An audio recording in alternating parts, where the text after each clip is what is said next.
Hello friends, empowering society के YouTube channel में आपका स्वागत है। आज आपके सामने लेकर आया हूँ मनोविज्ञान का वीडियो। आज हम जो है यूपी बोर्ड का जो है सेकंड पेपर मनोविज्ञान का जो है व्यवहारिक मनोविज्ञान, उसके सिलेबस के बारे में डिस्कस करते हैं ताकि ये पता चले कि व्यवहारिक मनोविज्ञान में कौन कौन से जो है चैप्टर शामिल हैं और उसमें आपको क्या क्या पढ़ना है। तो पहली उसकी इकाई है, यूनिट फर्स्ट है मनोवैज्ञानिक परीक्षा एवं निर्देशन। साइकोलॉजिकल टेस्ट क्या होते हैं और उनका निर्देशन कैसे किया जाता है।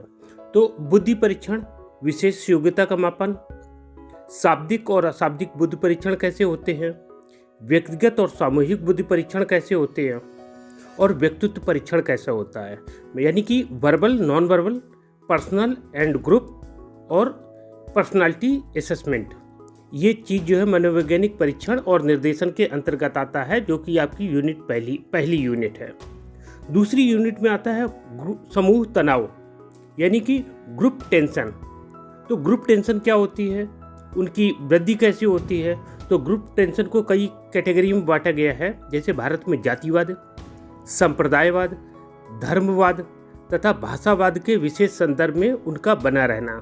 यानी कि समूह तनाव कैसे कैसे हैं कि जातिवाद के कारण है, संप्रदायवाद के कारण है, धर्मवाद के कारण है और भाषावाद के कारण है।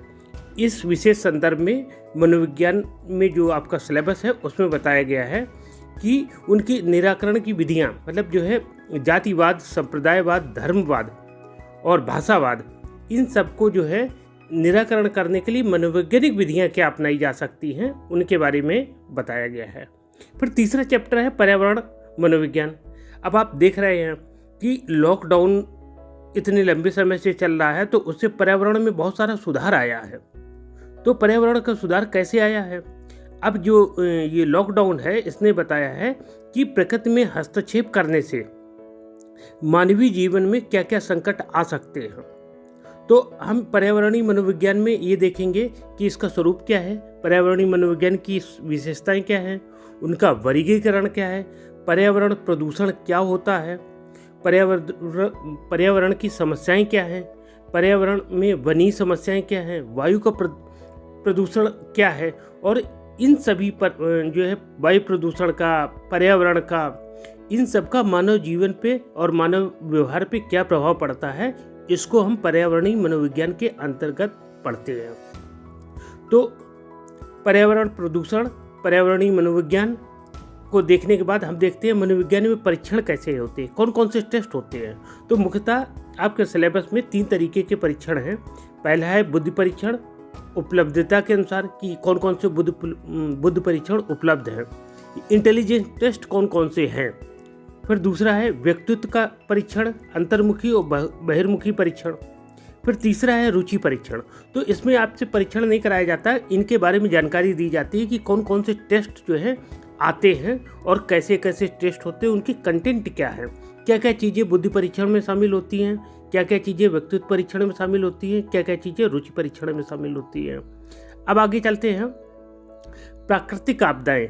तो व्यवहारिक मनोविज्ञान के अंतर्गत ही जो है प्राकृतिक आपदाएं आती हैं। जैसा आप लोग सब लोग जानते होंगे कि प्राकृतिक आपदाएं कौन कौन सी हैं, जैसे आग का लगना, भूकंप, जैसे अभी बीच में भूकंप जो है नेपाल में आया था, बहुत भयंकर भूकंप आया था।